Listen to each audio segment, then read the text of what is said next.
Bismillahirrahmanirrahim. Assalamualaikum warahmatullahi wabarakatuh. Alhamdulillahirrahmanirrahim. La haula wala quwata illa billah. Pertama-tama mari kita panjatkan puji syukur kehadirat Allah Subhanahu wa taala atas nikmat dan hidayahnya kita semua dapat masih diberi nikmat kesehatan sehingga kita dapat berkumpul pada siang hari ini di acara diseminasi atau penyebaran pemahaman penerapan pengalaman terkait budaya positif di sekolah. Pertama, untuk kalinya tak lupa salawat serta salam mari kita sanjung kepada Nabi besar kita Muhammad SAW.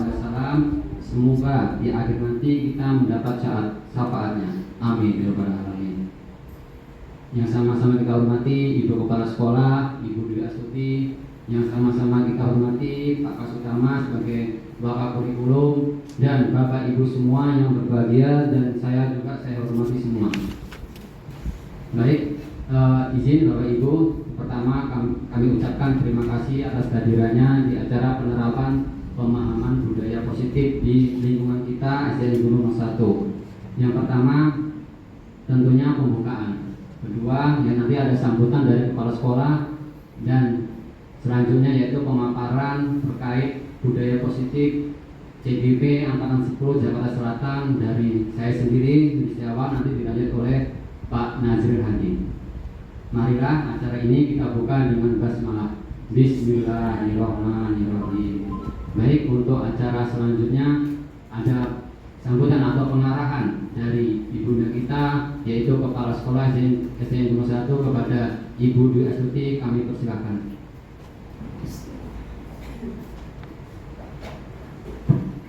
Terima kasih Pak Yudi. Sebelumnya Assalamualaikum warahmatullahi wabarakatuh. Yang sama-sama kita hormati Bapak Wakil Kepala Sekolah Bidang Kesiswaan Pak Yudi Setiawan, Bapak Wakil Kepala Sekolah Bidang Kurikulum, Bapak Kasutama, serta di sini kita sebagai narasumbernya ya ada Pak Yudi CGP Angkatan 10 dan Pak Nazril, serta Bapak Ibu guru semua, guru dan teknik SDN Gunung 1 yang sangat saya banggakan. Alhamdulillahirrahmanirrahim, pada kesempatan hari ini kita diberi kesempatan untuk berbagi bersama, belajar kembali. Bapak Nazril dan Bapak Yudi akan memberikan berbagi sharing ilmunya tentang bagaimana budaya positif itu. Jadi berbagi praktik baiklah istilahnya. Jadi nanti mohon Bapak Ibu semuanya bisa mengikuti dengan baik dan nanti insya Allah bisa kita terapkan di sekolah kita sehingga budaya positif tidak sekedar hanya logo wacana budaya positif saja, tapi sudah menjadi habit di sekolah kita. Itu yang kita harapkan ke depannya, sehingga kita bisa mempersembahkan bagaimana pembelajaran yang lebih menyenangkan kepada putra-putri kita, sehingga seperti apa kata Ki Hajar Dewantara bahwa sekolah ini merupakan taman ya bagi mereka. Taman, jadi menuntut ilmu tak lagi menyeramkan, tidak lagi, tujuan pembelajaran dapat tercapai dengan baik. Nah selanjutnya apa itu budaya positif dan bagaimana penerapannya di sekolah akan lebih jelas lagi nanti disampaikan oleh CGB kita yang terhormat Bapak Yudi Setiawan dan Bapak Nazril Hadi. Kiranya itu saja yang saya sampaikan. Selamat mengikuti. Terkait pemahaman budaya positif, sebelumnya pantun dulu Bapak Ibu ya. Gubernur datang mencari aspirasi. Masyarakat kecil ingin solusi. Izinkan saya memulai presentasi. Semoga nanti mendapat apresiasi. Baik. Nah, sebelum kita mulai, mari kita membuat kesepakatan kelas ya, supaya kita lebih tertib, lebih disiplin. Pertama, ya, seperti biasa kita senyapkan ponsel dan nanti jika ada yang bertanya boleh angkat tangan dan selanjutnya tertib nanti dalam saat kompel atau acara diskusi. Nah, sebelum memulai saya presentasi, mari kita hadir seutuhnya, tenangkan hati dan pikiran sejenak, semua kita pada situasi rileks supaya apa yang nanti disampaikan semoga bermanfaat untuk kita semua. Nah, sebelum kita mulai, apa itu budaya positif? Di sini ada kemudian yang kedua, pemberian hukuman dengan hal positif seperti membaca atau membersihkan halaman sekolah itu dapat meningkatkan disiplin anak. Apakah benar? Dan tepat? Ya, nanti kita explore ya. Yang ketiga, dengan memberi penghargaan dapat meningkatkan motivasi belajar. Penghargaan itu bisa reward kita. Kalau kita anak sudah bisa, apa itu bisa? Ya, nanti kita explore ya, dari 3 tematik pertanyaan ini, setuju atau tidak setuju. Nah, pada topik ini nanti kita akan bahas yang pertama disiplin positif dan nilai-nilai kebajikan universal. Kemudian ada teori motivasi, hukuman, penghargaan, dan restitusi. Kemudian ada nanti keyakinan kelas. Kemudian yang keempat nanti kita belajar kebutuhan dasar manusia. Manusia itu punya kebutuhan dasar. Kemudian nanti terkait dunia berkualitas dan restitusi itu ada kita sebagai guru. Itu ada 5 posisi kontrol. Kemudian nanti penerapan segitiga restitusi. Nah, selanjutnya pertama kita bahas disiplin positif dan nilai-nilai kebajikan universal. Nah, di sini kita mungkin ada ilusi kontrol, seperti kita mengontrol, tapi pada dasarnya kita tidak sepenuhnya bisa mengontrol anak. Yang pertama, ilusi guru mengontrol murid. Apakah benar kita sebagai guru bisa mengontrol semuanya murid? Pasti terkadang murid sepertinya bisa kita kontrol, tapi pada dasarnya itu hanya ilusi. Kemudian yang kedua, ilusi bahwa kritik dan membuat orang merasa bersalah dapat menguatkan karakter. Misalnya anak itu terlambat, kita menyalahkan anak, kenapa kamu terlambat seperti itu? Kita menyalahkan, makanya bangun lebih pagi seperti itu.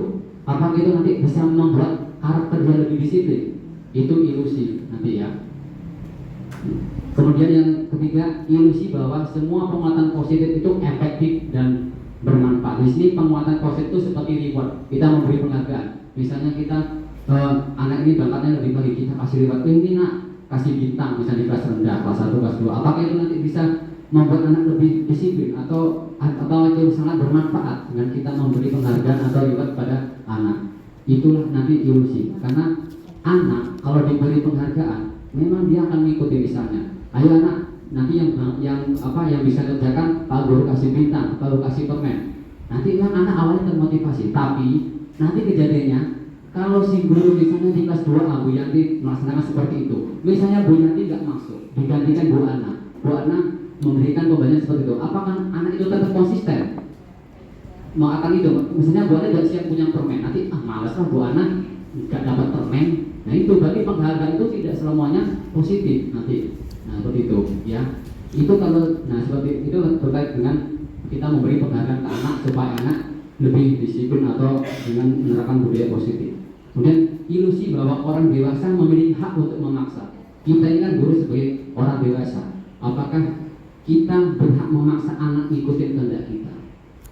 Pasti tentunya dunia orang dewasa dengan dunia anak berbeda. Makanya kita sebagai orang dewasa atau guru memahami kita memasuki dunia anak. Seperti apa sih yang dimau anak seperti itu?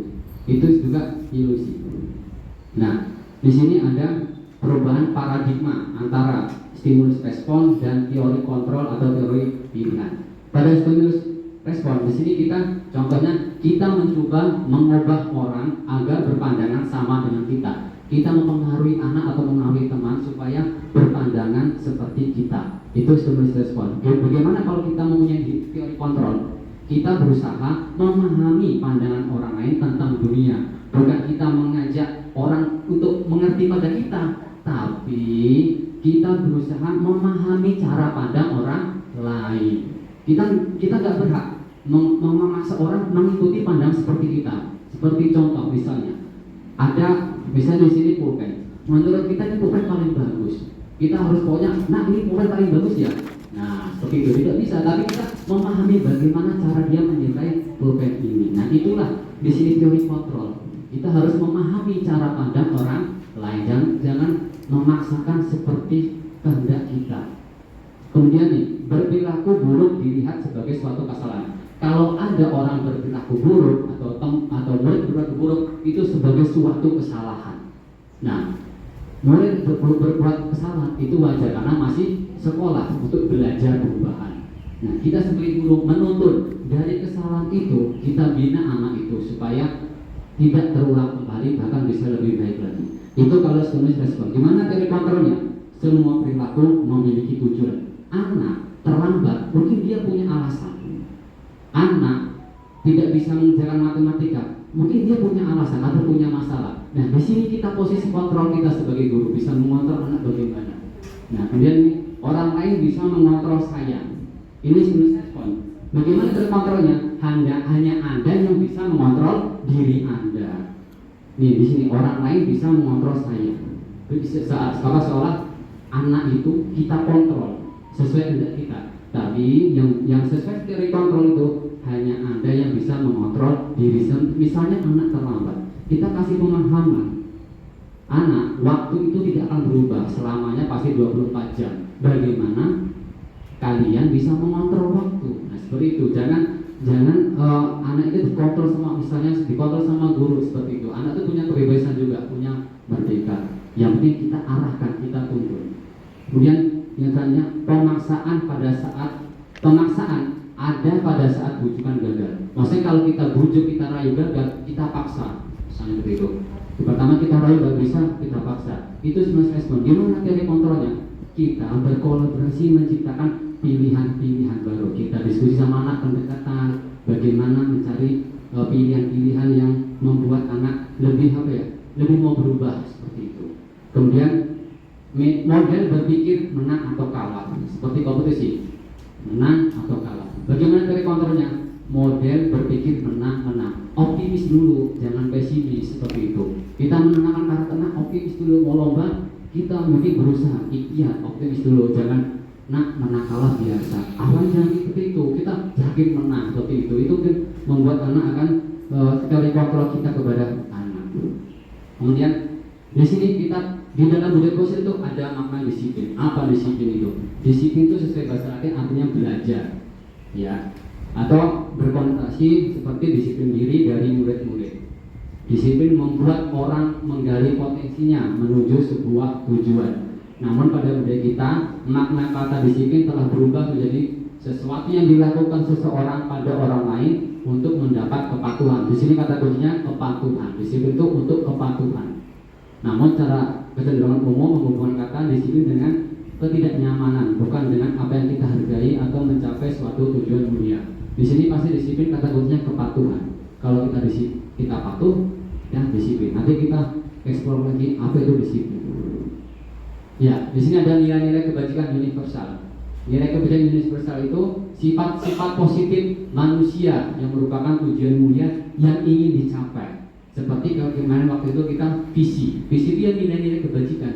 Kalau profil pelajar Pancasila itu juga nilai-nilai universal seperti berakal mulia, bernalar kritis. Itu kita harus tahu nilai-nilai kebajikan universal, nilai-nilai kebajikan secara umum. Nah, di sini juga nih, di sini nilai-nilai kebajikan sesuai profil pelajar Pancasila. Yang pertama pasti ada 6, ya kan? Yang pertama beriman, bertakwa kepada Tuhan Yang Maha Esa dan berakhlak mulia. Itu nilai-nilai terutama pemikiran KHD atau Ki Hajar Dewantara, bahkan pada kurikulum merdeka ini. Yang kedua, kita mengajarkan murid mandiri, nilai-nilai mandiri. Berusaha sendiri tanpa bantuan orang lain. Kalau masih bisa dikerjakan sendiri, kerjakan sendiri. Kemudian bernalar kritis, kita merangsang anak punya daya nalar. Kemudian kebinekaan global, kemudian bergotong royong dan kreatif. Itulah nilai-nilai universal yang dapat kita kembangkan kepada murid. Selanjutnya yaitu terkait dengan teori motivasi, hukuman, penghargaan, dan restitusi. Nah, motivasi itu pada dasarnya ada 2, eksternal dan internal. Terkadang manusia kalau nggak memiliki motivasi internal, minimal ada yang memotivasi. Kadang orang itu ada beda. Ada yang memang punya motivasi internal, oh saya harus begini. Murid juga ada yang seperti itu, tapi ada juga murid yang memerlukan motivasi eksternal, perlu motivasi dari luar. Nah, untuk menghindari ketidaknyamanan atau hukuman, di sini ada pertanyaannya, apa yang akan terjadi apabila saya tidak melakukannya?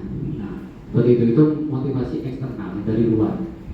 Selanjutnya, untuk mendapatkan imbalan, apakah manusia atau murid itu punya rasa, oh saya melakukan ini agar dapat imbalan? Apa yang akan saya lakukan? Apa yang akan saya dapatkan apabila saya melakukannya?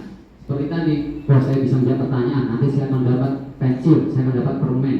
Nah itu juga motivasi eksternal itu. Nah yang paling tepat kira-kira yang mana itu? Ya motivasi internal. Apa itu? Untuk menghargai diri sendiri. Seperti saya akan menjadi orang disiplin misalnya. Seperti apa bila saya melakukannya, oh saya harus disiplin supaya saya menghargai, misalnya menghargai diri sendiri dan orang lain. Itu motivasi internal. Nah, kita bagaimana menumbuhkan anak punya motivasi internal? Awalnya tidak apa-apa, kita sebagai motivasi eksternal, mengajak murid, oh nak seperti ini kita belajar yang rajinnya, disiplinnya. Tapi kita berusaha juga anak supaya mandiri, punya motivasi internal untuk budaya positif atau disiplin. Nah, menurut keadaan Dewantara terkait merdeka, apalagi kan besok kita kurikulumnya bersatuan kurikulum merdeka. Apa itu merdeka? Merdeka itu artinya tidak hanya terbatas dari perintah, akan tetapi juga cakap membuat perintah diri sendiri, mengatur diri sendiri dan di posisi kontrol. Seperti itu. Ya. Yang paling merdeka itu membuat perintah diri sendiri. Nah, seperti itu menurut Ganjar Dewantara. Nah, yang berikutnya dihukum oleh penghargaan. Kok dikasih penghargaan kok dihukum ya? Nah, maksudnya apa? Anak misalnya bisa jawab, dikasih penghargaan kok itu bentuknya hukuman juga. Karena ada pengaruhnya baik jangka pendek, jangka panjang. Dan ada penghargaan hukum, penghargaan mengurangi ketepatan, penghargaan tidak efektif, penghargaan merusak hubungan. Seperti tadi contoh, ada anak dalam kelas 30, kita memberi seperti itu. Enak yang bisa jawab nanti Pak Guru kasih uang 5.000. Nah, seperti itu. Nanti ada yang nggak suka, oh itu lagi dapat uang. Nanti teman yang lain gimana yang nggak dapat lewat akan merasa rendah diri. Saya percuma lah saya tunjuk tangan, nanti dia kan yang dapat situ lagi, menurunkan motivasi tadi untuk dia berprestasi. Seperti itu. Nah, di sini guru yang paling tepat yaitu tadi kita sebagai posisi kontrol. Memberi penghargaan itu sama aja juga dengan menghukum bukan yang dapat sifat, tapi menghukum efeknya ke teman-teman lainnya. Seperti itu. Ya, terkadang kita memberi reward anak ranking 1 kan sekarang ini tidak boleh kita pada dasarnya. Waktu itu saya juga membuat peringkat itu karena akan menghukum teman-temannya yang dapat ranking, akan merasa terhukum, merasa oh saya ini udah belajar sebelum berusaha udah belajar, tapi yang dapat itu aja tambah itu lagi akan menurunkan motivasi dia, nanti dia akan menjadi menjadi turun motivasinya. Nah, seperti itu. Nah, dihukum oleh penghargaan tadi ya. Penghargaan menurunkan kualitas. Ya karena dia mau berusaha kalau mendapat penghargaan. Kalau nggak mendapat penghargaan dia akan males nurun lagi lah. Itu misalnya Bu Yanti nggak masuk, Bu Ana nanti nggak kasih permen, saya mau diem aja lah, nggak akan jawab. Nah, seperti itu menurunkan kualitas. Kalau kita biasa ngasih penghargaan ke murid supaya lebih baik. Penghargaan mematikan kreativitas. Ya, seperti kita buat prakarya. Nanti yang gambarnya bagus Pak Guru kasih hadiah. Nah, seperti itu. Nah, nanti yang teman-teman lain, lah pasti yang penting itu aja lah, saya biasa aja kan gambarnya. Nah, itu betul efeknya tuh yang lain. Seperti itu. Menurunkan kreativitas. Penghargaan mengurangi motivasi intrinsik. Dia menurunkan motivasi dalam diri. Kemudian itu bentuk program kebajikan atau apresiasi. Dalam memberikan apresiasi atau pengakuan perlu diingat beberapa hal. Pertama, beri dukungan secara khusus. Boleh kita anak-anak yang berprestasi ataupun yang bisa menyelesaikan dengan baik, kita beri dukungan yang secara khusus. Beri pengakuan secara pribadi. Oh hebat nak, ya seperti itu. Beri pengakuan kepada semua murid, tapi bergantian. Tidak kita hanya si murid si A, si B saja. Pasti semua murid punya kelebihan yang dapat kita apresiasi misalnya. Jadi harus dengan kognitif, dengan pengetahuan. Misalnya dia matematika dapat 100, hanya itu aja. Bisa jadi si A di matematika kurang, tapi dia pintar olahraga, kita apresiasi. Oh bagus nak, larinya cepat, seperti itu. Oh bagus, rajin kalau piket, seperti itu. Itu maksudnya bergantian. Ya kita memberi penghargaan boleh, tapi secara adil, secara bergantian. Tidak hanya si A, si B, nanti akan terjadi kecemburuan. Yang nggak dapat apresiasi akan menjadi drop, menjadi menurun seperti itu. Pengakuan secara konsisten, kita boleh memberikan pengakuan atau kelebihan kepada anak atau apresiasi secara konsisten. Kalau anak ini kita kasih boleh secara konsisten, tetapi itu tadi tidak secara konsisten itu maksudnya menyeluruh, tidak hanya pada karena hanya dapat nilai aja kita apresiasi, tidak. Ya, dari beberapa segi kita guru boleh mengapresiasi dia secara adil. Berarti nanti murid nilainya, Bapak Ibu semua diapresiasi, seperti itu. Akan merasa dihargai anak itu. Tidak harus harap kemampuan kognitifnya apapun itu dari segi apapun. Mungkin Bapak Ibu lebih paham di kelasnya kelebihan anak atau yang dapat diapresiasi kepada muridnya. Kemudian fokus pada proses, jangan hanya hasil saja. Yang penting kalau anak itu memang kurang dalam matematika tapi dia sudah punya daya juang, berusaha mencari nilai, tanya sama gurunya walaupun hasil salah, kita apresiasi, oh nak bagus sudah berusaha, seperti itu. Jangan anak sudah berusaha jawabannya salah, nih salah lagi Pak Guru udah kasih tahu penjelasan seperti itu, dan itu sama aja membuat murid bersalah, gitu ya. Fokus pada proses dulu, jangan hasil. Ikhtiar dulu seperti itu kan, kalau menurut ini ikhtiar atau proses itu yang kita apresiasi, walaupun nanti hasilnya kurang memuaskan, ya kita sebagai guru menuntut sebenarnya anak prosesnya sukses, hasilnya sukses, seperti itu. Kemudian contoh di sini ada pengakuan atau apresiasi kelebihan.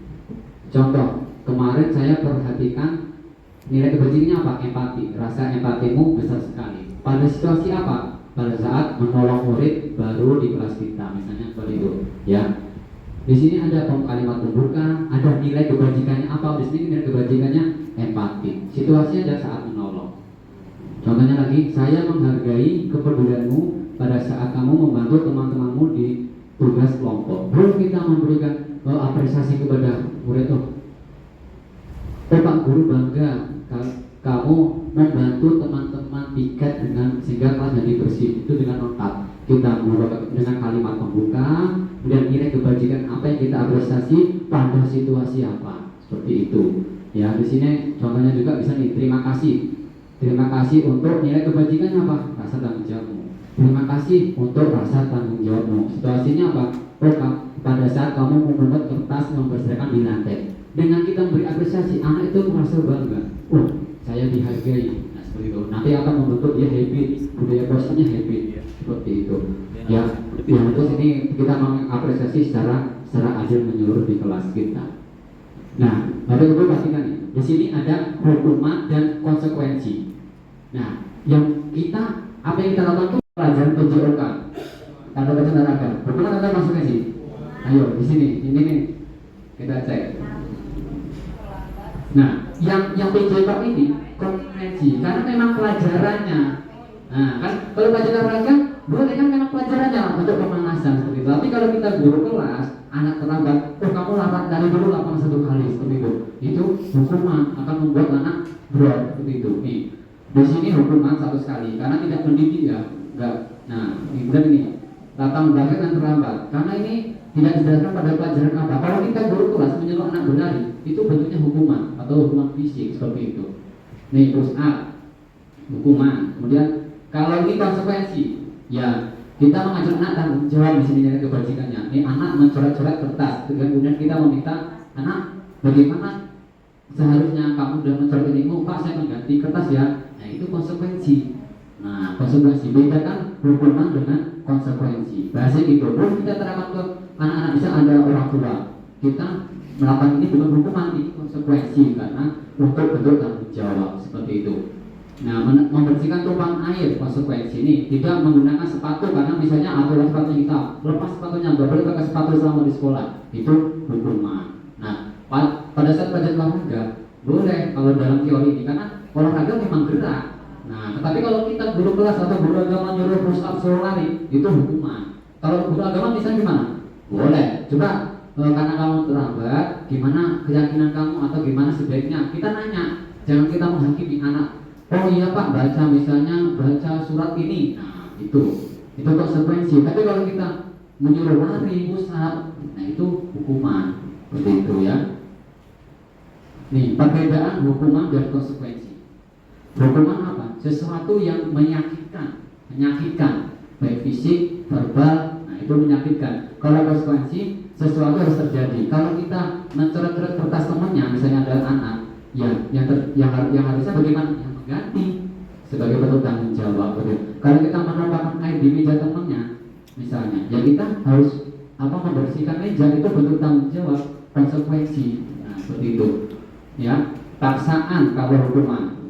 Nih, anak membenci kedisiplinan. Kalau kita memberi hukuman terus, nanti anak lama-lama benci kedisiplinan. Benci dia dengan disiplin. Tapi kalau kita melakukan konsekuensi, anak menghargai disiplin. Karena itu, nah kamu mencoret kertas, kamu mengotori lantai, bagaimana yang kamu lakukan? Pak saya membersihkan. Nah itu merasa dihargai anak. Tapi kalau kita udah, kamu ini bersihin lantai, hotel lantai, sekarang kamu pusat, nah itu kan anak nanti malah menjadi benci, apalagi sampai benci ke gurunya, seperti itu.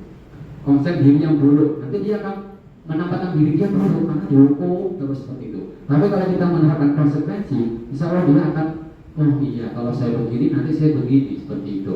Menyadarkan murid, anak belajar menyembunyikan kesalahan. Nah anak gak jujur menyembunyikan kesalahan, dia akan berusaha menyembunyikan kalau dia punya salah karena dia takut dihukum. Tapi kalau kita biasa melakukan konsekuensi, nanti akan melatih anak jujur. Iya Pak, tadi saya lupakan, saya akan bersihin ya. Nah, gitu. Tapi kalau kita terbiasa menghukum, anak diem aja walaupun dia. Nah seperti itu. Nah itu bedanya hukuman dan konsekuensi. Dan di sini ada hukuman dan konsekuensi. Dan di sini ada restitusi. Ada 3 cara kita menghadapi hal seperti itu. Ada hukuman, konsekuensi, restitusi. Nanti kita eksplor restitusi seperti apa. Nih, kalau bedanya gini, kalau hukuman sesuatu itu tadi menyakitkan. Kalau konsekuensi sesuatu harus terjadi. Kalau restitusi pilihan. Nah, di sini restitusi apa? Misalnya anak menumpahkan air. Nah, ya siapa yang menumpahkan air? Oh saya. Oh, bisa kita nggak sengaja nah ya. Terus gimana cara kamu? Bagaimana cara kamu menghadapi ini? Oh Pak, saya membersihkan ya. Kita memancing, membuka pertanyaan dan anak yang memutuskan apa yang saya lakukan itu namanya restitusi. Kalau kita, nah sekarang kamu bersihkan, itu berarti guru yang menyuruh dong. Kalau bisa anak yang memikir inisiatif, itu restitusi. Nah seperti itu. Terkadang kita juga perlu menerapkan restitusi. Ada anak terlambat, iya nak, oh terlambat ya nak ya. Iya tadi kan dikira kan alasannya. Seharusnya bagaimana nak dia nggak terlambat? Oh iya Pak, saya bangun lebih pagi. Anak yang menemukan solusi, kita hanya memancing pertanyaan saja. Jangan kita lebih pagi ya, berarti dari guru dong. Nah itu lebih baik. Di sini adalah restitusi. Kita memancing anak, menstimulus. Nanti anak yang jawab. Nah itu lebih baik akan mengena pada diri anak itu. Nah di sini ada salah satunya nih ya. Itulah bedanya hukuman, konsekuensi dan restitusi. Kalau hukuman pasti hasilnya negatif. Kalau konsekuensi netral karena kita kan nggak menyakitkan, nggak anak itu bentuk tanggung jawab itu netral. Tapi kalau restitusi positif, karena anak yang mencari sendiri yang inisiatif menawarkan, oh saya harus begini Pak ya gitu. Nah itu restitusi. Nah 3 ini minimal kita di mana Bu? Baik Bu, posisi kita minimal di mana? Konsekuensi. Kalau ada anak yang kurang disiplin atau apa, minimal kita di sini konsekuensi. Jangan sampai kita melakukan hukuman. Bukan zamannya sekarang kita memberi hukuman baik fisik, verbal seperti itu. Minimal di konsekuensi. Lebih baik kita restitusi. Kita ngobrol pendekatan seperti itu, ditanya. Terus harusnya bagaimana nak biar gak terjadi lagi. Kalau nggak sampai besok bagaimana nak ya supaya kalian tidak lupa menjalankan PR. Nah itu ditanya. Kita pancing dengan pertanyaan-pertanyaan supaya anak yang menemukan sendiri apa yang harus saya lakukan. Itu restitusi. Nah ini yang paling tepat karena nilainya lebih positif. Anak yang menjawab sendiri, yang melakukan inisiatif daripada kita memberikan hukuman. Minimal kita di sini konsekuensi ini. Contohnya pertanyaan. Kalau hukuman apa? Peraturannya adalah kamu harus. Nah itu hukuman pasti. Kalau melanggar ini, nah itu hukuman. Kalau konsekuensi, apa peraturannya nak? Mampukah kamu melakukannya? Kemudian terima kasih, begitu misalnya. Itu konsekuensi. Apa yang kamu lakukan? Apa yang harus kamu lakukan? Itu masih konsekuensi. Kalau restitusi apa? Apa yang kamu yakini? Oh iya Pak, saya kurang bertanggung jawab misalnya. Terus apa yang bisa kamu lakukan untuk memperbaiki masalah ini? Nah kita menanyakan solusinya apa nak? Anak yang jawab solusinya apa? Nah, di sini restitusi. Nah, tadi kita sudah bicara restitusi. Apa sih restitusi itu? Restitusi adalah proses menciptakan kondisi bagi murid untuk memperbaiki kesalahan mereka. Nah, bagi anak menemukan sendiri, oh, saya punya salah. Bagaimana saya memperbaiki kesalahan saya? Nah, seperti itu. Sehingga nanti yang diharapkan mereka bisa kembali pada kelompok mereka dan karakternya lebih kuat. Mereka tidak merasa direndahkan, dapat kembali ke kelompok murid-muridnya dan dia merasa lebih kuat karena kita melakukan restitusi, nggak membuat anak drop, nggak membuat anak merasa bersalah seperti itu. Restitusi juga merupakan proses kolaboratif, tentunya kolaboratif antara yang mengajarkan atau kita guru dan murid untuk mencari solusi masalah mereka. Kita di sini apa ya, seperti konseling lah, seperti itu. Kita posisinya seperti itu. Ya, dan membantu murid berpikir tentang orang seperti apa yang mereka menjadi tujuan kuliah. Ini menurut dosen, seperti itu restitusi. Dan lanjut nih, ciri-ciri restitusi ada 9. Bukan, yang pertama bukan untuk menebus kesalahan, namun belajar dari kesalahan. Kita pertama harus apa? Oh iya nak, wajar, kita manusia itu pasti punya banyak salah. Tapi pertama gitu, ya biar anak tuh nggak merasa terhakimi, saya salah gitu. Membuat anak tenang dulu. Padahal kalau ada masalah, misalnya ada 2 teman yang berantem, kita tenangkan dulu seperti itu. Ya, nah itu ciri-ciri restitusi. Memperbaiki hukuman, memperbaiki hubungan maksudnya. Kemudian tawaran bukan paksaan. Kita kan tadi menanyakan bagaimana solusinya, itu tawaran, bukan paksaan. Restitusi menuntut untuk melihat ke dalam diri. Nah, dia akan mengeksplor dirinya. Oh, saya harus bagaimana ya? Itu restitusi. Kemudian restitusi mencari kebutuhan dasar yang mendasari tindakan. Oh, saya tindakannya ini harusnya bagaimana ya? Nah, itu dipancingkannya dengan pertanyaan. Restitusi diri adalah cara yang paling baik. Restitusi diri tentang diri sendiri. Oh, saya sebagai guru harus bagaimana ya? Itu muncul di diri kita, itu paling baik. Restitusi paling baik adalah melalui diri sendiri. Kemudian restitusi fokus pada karakter, bukan tindakan. Kita menuntut anak karakternya bagaimana seharusnya, bukan tindakan kita. Oh, kamu ngepel ya, karena kamu udah mengotori lantai. Bukan, kita menawarkan. Kemudian kita membina karakter dia sebagai tanggung jawab. Jangan dari kita itu. Fokus pada solusi. Nah, di sini kalau ada permasalahan, restitusi ini tidak hanya kita sebagai murid, kepada teman sejawat bisa, sebagai orang tua kita juga bisa. Restitusi fokus pada solusi pemecahan masalah. Jangan bahas masalahnya, tidak akan selesai kalau kita bahas masalah. Tapi bagaimana kita fokus pada solusinya, bagaimana yang harus kita lakukan ya supaya selesai ini. Nah, itu fokus kita. Kita harus mengubah mindset, jangan membahas masalahnya, tapi kita fokus pada solusinya, jalan keluarnya. Apabila kita manggil orang tua juga, kita bahas solusinya, jangan masalahnya. Seperti itu. Kalau memang nanti melibatkan orang tua. Restitusi mengembalikan murid yang berbuat salah pada kelompoknya. Misalnya ada murid yang salah, kita bina, nanti anak kembali kelompoknya gak akan malu, karena gak dipermalukan. Jangan, kita sebagai guru, jangan kalau anak berbuat salah, kita panggil, kemudian kita ceramai di depan orang banyak. Itu akan membuat anak merasa merasa minder, merasa malu, merasa drop gitu. Ya, gimana cara menerapkan restitusi ini? Kita panggil berdua. Kalau memang masanya berdua, kita panggil atau satu-satu dulu, kita panggil dengan penerapan restitusi, kita tanya-tanya seperti itu. Jangan di depan umum, di depan umum nanti anak malah benci pada gurunya.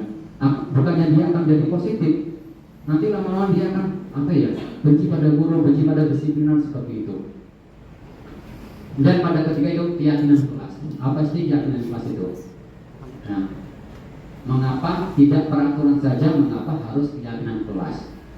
Nah, pertama, ada sini pertanyaan pemantik. Mengapa kita memilih peraturan harus menggunakan helm bila mengendarai kendaraan roda 2? Pasti kita maunya, supaya nanti nggak ditilang seperti itu, ya kan? Karena itu peraturan seperti itu. Nah, di antara peraturan dan keyakinan itu pasti ada dasarnya, ada motivasi tadi untuk mendukung motivasi intrinsik, kembali ke nilai-nilai atau keyakinan. Keyakinan itu nilai-nilai universal tadi yang kita yakini baik, itu keyakinan.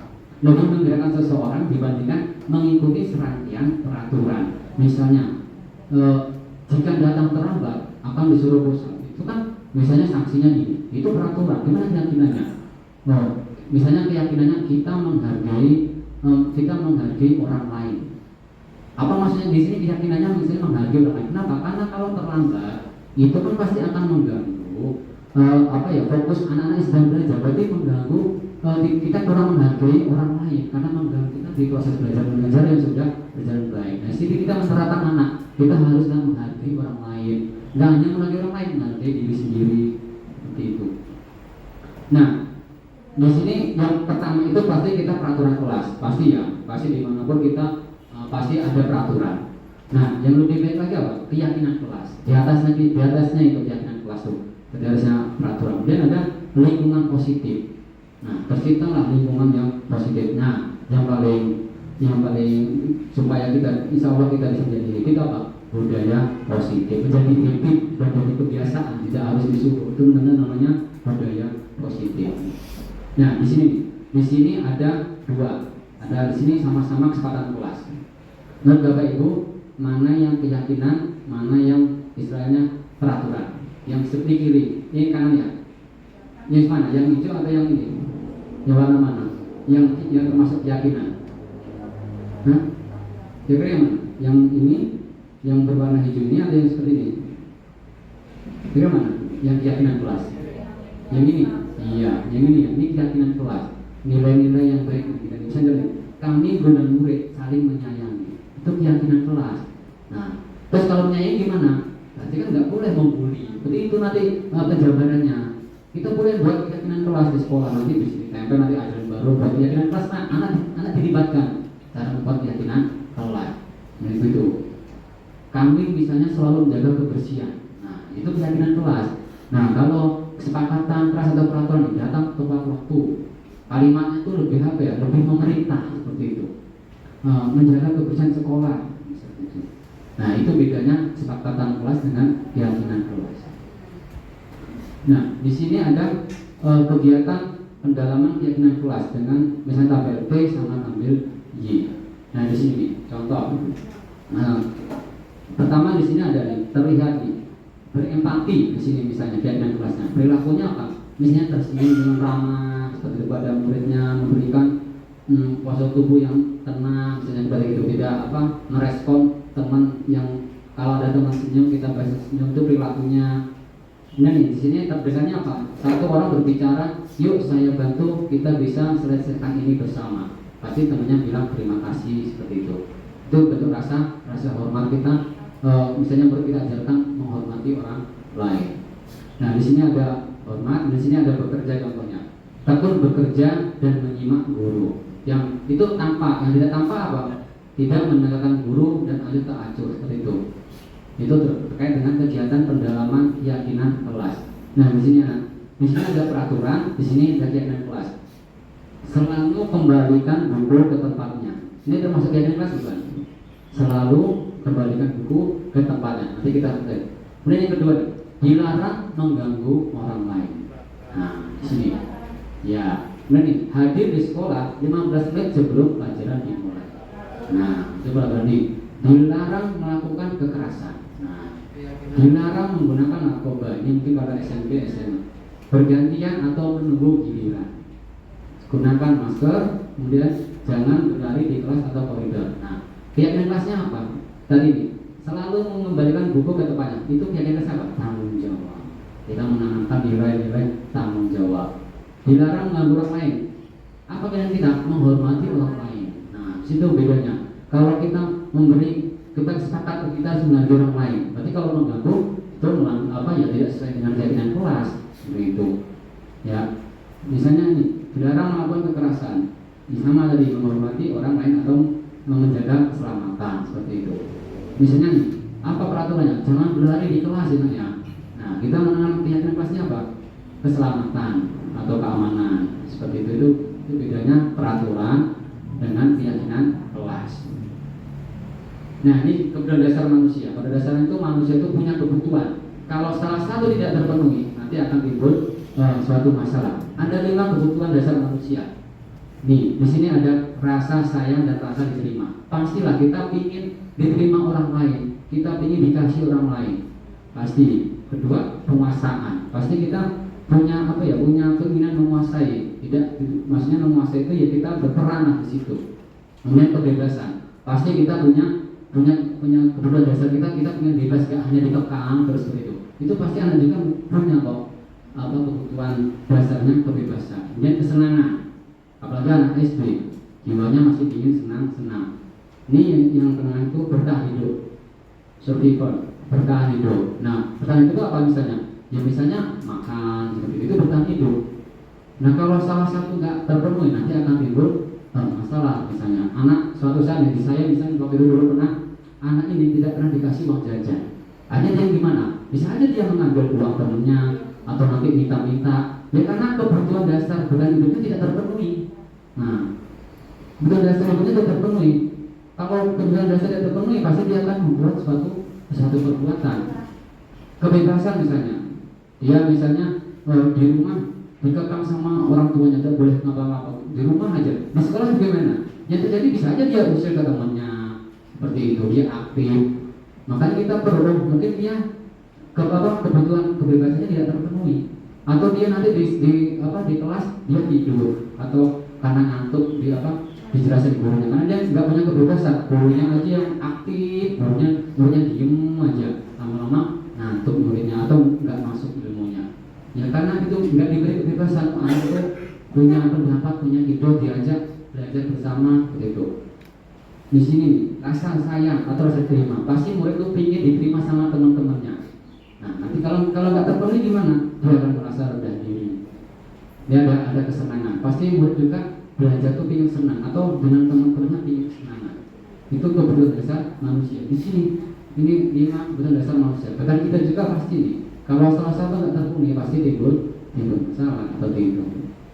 Nah, di sini ada 5 posisi kontrol. Kita sebagai guru itu punya posisi kontrol.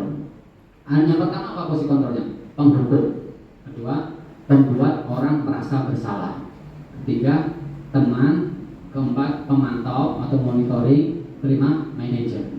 Dan ini 5 posisi kita atau 5 posisi kita sebagai kontrol. Kontrol kita sebagai apa? Atau penghukum, pembuat orang bersalah, teman, pemantau, manajer. Beri contoh. Kalau penghukum apa? Menunjuk-nunjuk. Kamu ini datang terlambat terus. Nah, itu kita sebagai penghukum. Seperti itu. Makanya belajar supaya dapat nilai bagus. Nah, itu penghukum. Penghukum itu. Nah, kalau pembuat rasa bersalah gimana? Pak guru kecewa dengan kamu. Pak guru udah menjelaskan, kamu masih aja nilainya. Cuma di sini kalau penghukum nadanya tinggi atau dengan gerak-gerakan yang itu. Kalau membuat rasa bersalah biasanya apa ya? Agak lembut tapi masuk di hati saya di situ. Pak guru kecewa dengan kamu. Pak guru udah menjelaskan, kamu tetap nggak bisa. Nah, itu membuat anak merasa bersalah. Saya kok salah terus ya, seperti itu. Ini juga bisa kita dapat kalau di rumah sebagai orang tua seperti itu. Kemudian teman itu misalnya gini. Nih, dalam suatu ketika nih, ayolah lakukan demi ibu. Misalnya anak ini maju tidak mau kita, ayolah nggak kasih apa sama ibu, dia maju gitu. Itu kita kontrolnya sebagai teman, Ingat ya, ibu tidak pernah nanti ibu bantu kok, seperti itu. Itu sebenarnya mungkin kita pernah kan posisi kita sebagai teman. Iya, pintar nak, ayo nak maju nak. Nah, itu posisi kita sebagai teman. Kemudian pemantau. Kalau pemantau, kita sebagai pemantau, sebagai monitoring, pasti dasarnya data-data atau peraturannya. Itu kan. Nah ini murid meletakkan guru sebagai apa ya? Sebagai ini pemantau yang dilakukan murid. Pemantau gini. Nih, kamu hari ini salah lagi. Kemarin udah salah. Nah, itu pemantau dengan data-data yang sudah murid lakukan. Kemudian yang terakhir apa? Manajer. Kontrol dirinya apa nih? Menghargai diri sendiri dengan mengajukan pertanyaan-pertanyaan seperti definisi tadi. Kita manajer, mengelola murid, seperti itu. Contohnya nih, apa yang kita yakini, apa yang bisa kamu kerjakan untuk memperbaiki masalah ini. Seharusnya bagaimana nak supaya tidak terlambat? Seharusnya bagaimana nak supaya tidak remedial? Nah, di sini kita manajer. Kalau pemantaunya gimana? Bagaimana nak kalau kamu nggak nilainya 50? Itu pemantau, remedial pak, seperti itu. Kita berdasarkan peraturan seperti itu. Menitik beratkan pada sanksi. Kalau begitu bagaimana? Nah, itu kita menitik beratkan pada sanksi atau hal ini pemantau. Nah, pada posisi ini, kalau pada penghukum dan pembuat rasa bersalah, kita harus menghindari. Tentunya kan pasti untuk menghindari supaya pasti dampaknya ke anak, merasa kurang percaya diri, merasa bersalah gitu. Minimal kita di mana posisinya? Minimal, dan Bapak Ibu. Minimal di posisi mana? Karena ini ada 5 posisi kontrol. Minimal di mana minimal? Ini ada penghukum, pembuat orang merasa bersalah, teman, pemantau, manajer. Teman, ya. Paling baik manajer. Kita sebagai manajer menguatkan pribadi anak. meletakkan murid dirinya sebagai individu yang positif dan berkualitas. Kita tetap menguatkan, oh ya nak, kamu pinter kok sebenarnya, pasti Pak Guru yakin kamu bisa seperti itu. Nah ini di sini manajer, ya minimal kita di posisi teman, tapi kalau kita berusaha di posisi manajer, yang kita hindari apa? Penghukum dan pembuat orang merasa bersalah seperti itu. Jangan memposisikan anak selalu salah. Itu tidak akan membuat anak berubah. Malah jadinya lebih apa ya? Percuma saya berbuat selalu disalahkan seperti itu. Nah di sini, ini contohnya pernyataan. Ya, kalau membuat orang merasa bersalah, begini, saya kecewa sekali dengan kamu. Itu secara nggak langsung kita membuat orang atau murid itu merasa bersalah karena saya kecewa sekali. Pak Guru berusaha jelaskan luas balok, kamu tetap tidak bisa. Itu membuat murid bersalah. Pak Ibu Guru merasa kecewa sekali. Pak Guru mengajarkan baca, kamu nggak bisa baca. Itu membuat merasa bersalah. Itu yang harus kita hindari. Dan kemudian kalau penghukum apa contohnya? Kamu tidak pernah benar yang melakukan ini. Kamu selalu berbuat apa? Kamu tidak pernah benar melakukannya. Tapi nadanya lebih apa ya? Lebih tinggi nadanya. Menghati, muncul seperti itu. Kamu tidak pernah benar perilakunya. Nah, itu penghukum. Bedanya di sini agak tipis membuat orang bersalah sama penghukum di sini. Tapi lebih menyakitkan atau kejam penghukum. Di sini teman.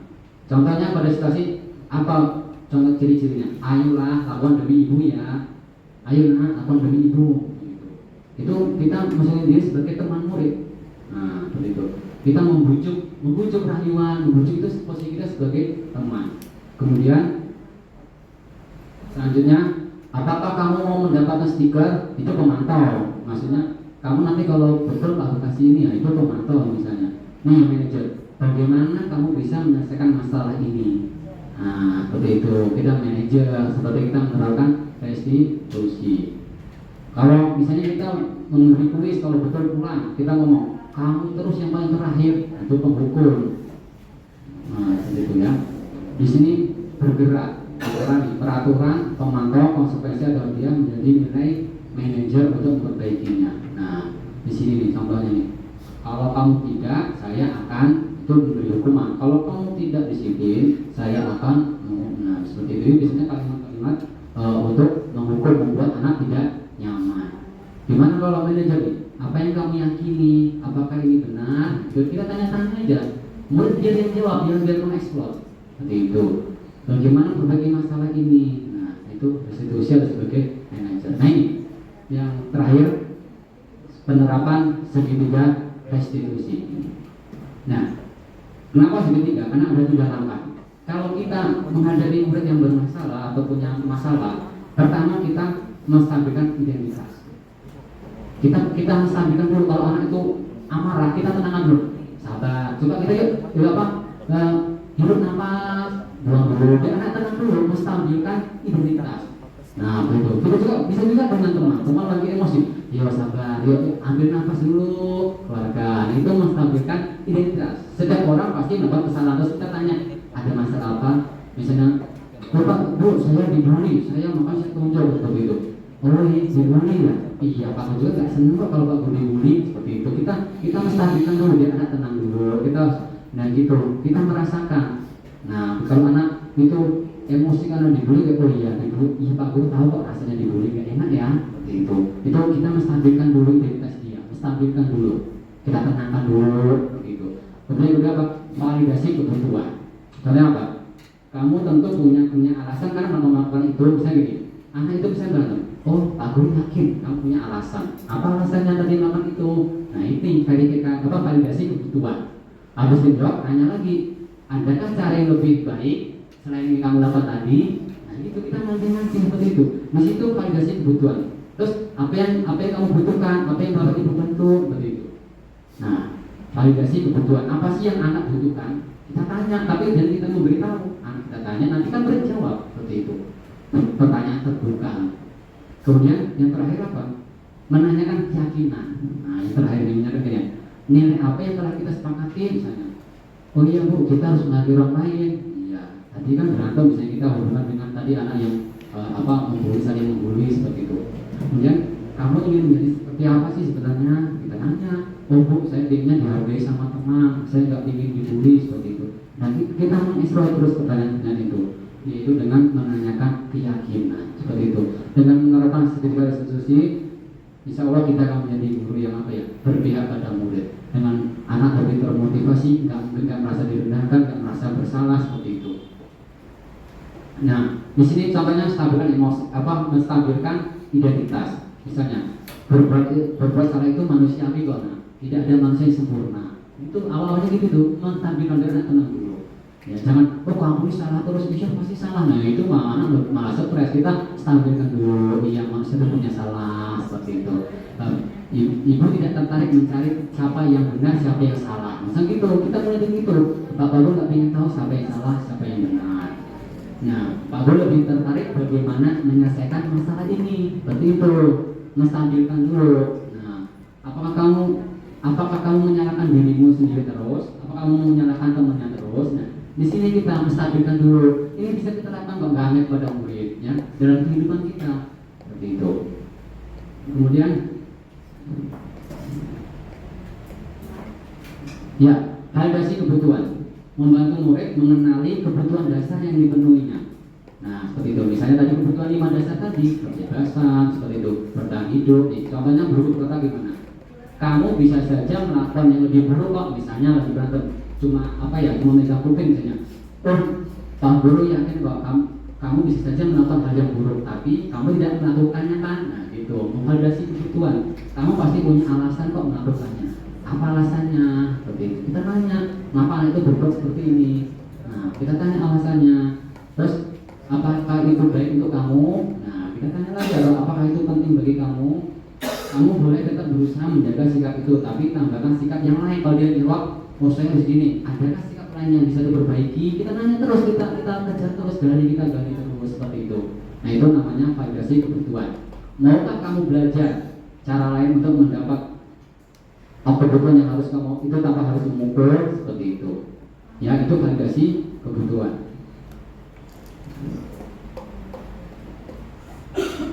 Kemudian yang terakhir, menanyakan keyakinan.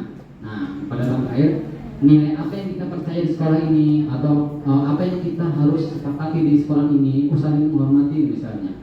Terus kita tanya lagi nilai-nilai universal tadi, nilai kebajikan, seperti itu. Terus bagaimana situasi yang baik terhadap ini, kita nanya terus supaya anak itu menjawab solusinya. Kamu ingin menjadi anak seperti apa? Kalau kita dulu, kita mau ingin jadi guru seperti apa? Kita ingin jadi teman seperti apa? Kita tanya. Dan apa yang kamu rasakan ketika kamu melakukan itu kepada orang lain, seperti itu. Ya, kita menyentuh perasaannya lah, seperti itu. Nah, ini pada intervensi kan kita bisa mengintervensi murid berbuat baik. Nah, ini contoh penerapan sertifikat restitusi yang saya lakukan. Pada kelas 5A. Nah, ini ada 2 murid yang bermasalah. Saya panggil, saya melakukan restitusi. Pertama saya tanyakan kesalahan validasi dulu kesalahannya, dan kita menstabilkan dulu. Kalau dia emosi, kita tenangkan dulu, dan kita validasi kebutuhan, kita tanyakan apa alasannya. Kemudian kita tanya juga apa kira-kira solusi yang terbaik. Kita tanyakan aja sebagai di sini posisi kontrol, sebagai kita posisi manajer, seperti itu. Ini yang sudah saya terapkan, ya. Nah, di sini sebenarnya ada video. Nah, nanti anak punya tanggapan juga Pak. Setelah anak gimana sih tanggapannya kalau kita beri hukuman dengan cara kita memberi dengan kita melakukan restitusi, pasti anak akan lebih nyaman dengan cara restitusi di situ, ya.